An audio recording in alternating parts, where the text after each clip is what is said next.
How to collect GDPR compliant subscribers.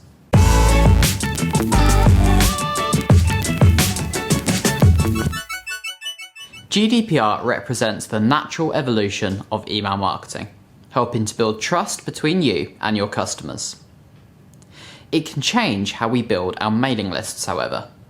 In today's video, we're going to take a look at how you can safely collect new email marketing subscribers post GDPR. Your subscriber groups. Your subscriber list is likely to consist of two distinct groups, customers and non-customers. Customers. The first one is your past and present customers. Customers who you have an existing working relationship with, you are safe to add to your mailing list. They know who you are and are expecting your communications. GDPR does not require additional permission to stay in contact with your customers, so it does not change anything here. Non-customers. This is the main focal point of today's video, as GDPR does change how we can and can't collect the details of users who we do not have a working relationship with. One of the most common routes is to add a newsletter subscribe form to your website. This is a really fantastic way to build new subscribers. Visitors who land on your website will hopefully like what they see. By adding a newsletter subscribe log, this allows them to connect with your company. The ICO have published a 39-page guide on building consent under GDPR. Whilst it could be considered a perfect cure for insomnia, it does include some fantastic tips, which we'll draw upon a little today. Freely given consent. First off, the ICO states that new subscriber details must be freely given, specific, informed, and unambiguous.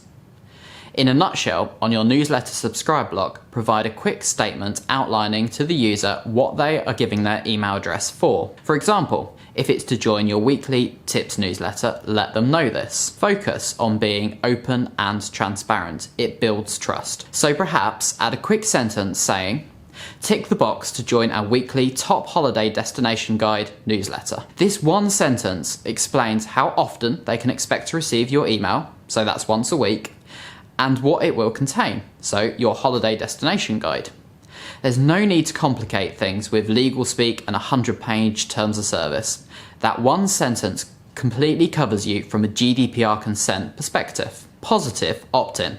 This then moves on to our next point. The ICO describe what they call a positive opt-in. The subscriber needs to complete a positive action to join your newsletter. So that tick box that we mentioned a few moments ago, that needs to be unticked.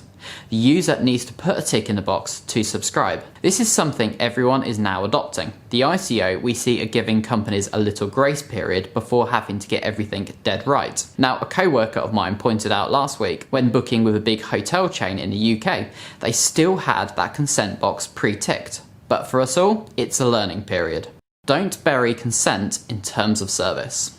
The ICO, in a Radio 5 interview back in April 2018, noted that when gaining consent from your subscribers, playing on their freely given terminology, the way that you gain consent needs to be clear. For example, if a user downloads your white paper, and to do that they have to give their email address, it is no longer acceptable to automatically add them to your weekly mailing list and to place a sentence somewhere in your long legal terms of service explaining that you will do so. As marketeers, we need to be upfront. So when a user downloads your white paper, perhaps place a tick box on the form asking if they would also like to join your weekly mailing list.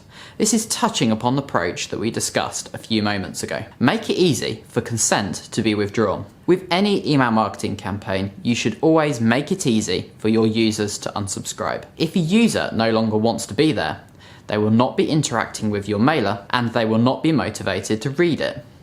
This ultimately hurts your sender reputation and delivery for every subscriber on your list. If you're carrying lots of dead weight, that dead weight may stop your best email subscribers who are eager to read your mailer from ever seeing it. GDPR has simply now brought in line with the best practices for email marketing. The ICO outlined that the data subject shall have the right to withdraw his or her consent at any time.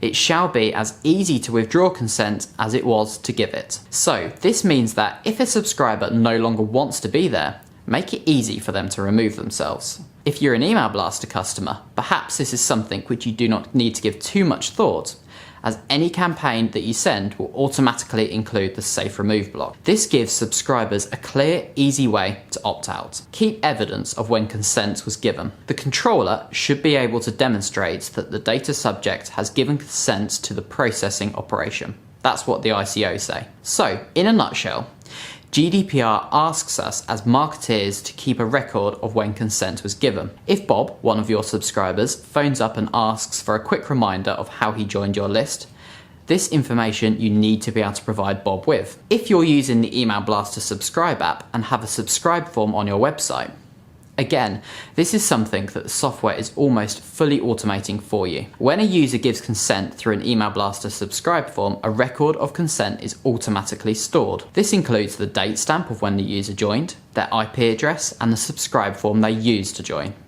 Okay, there we go. That's hopefully demystified how we can safely and securely gain consent from new subscribers post GDPR. As we touched upon, it does not have to be hard or overly complicated. In most cases, you just need to add one simple sentence to your subscribe form. Plus, to make life easier, your Email Blaster aims to help with a lot of the heavy lifting, leaving you and your team free to be creative. Now, thanks for watching, and be sure to pop by next week to check out more videos in our series.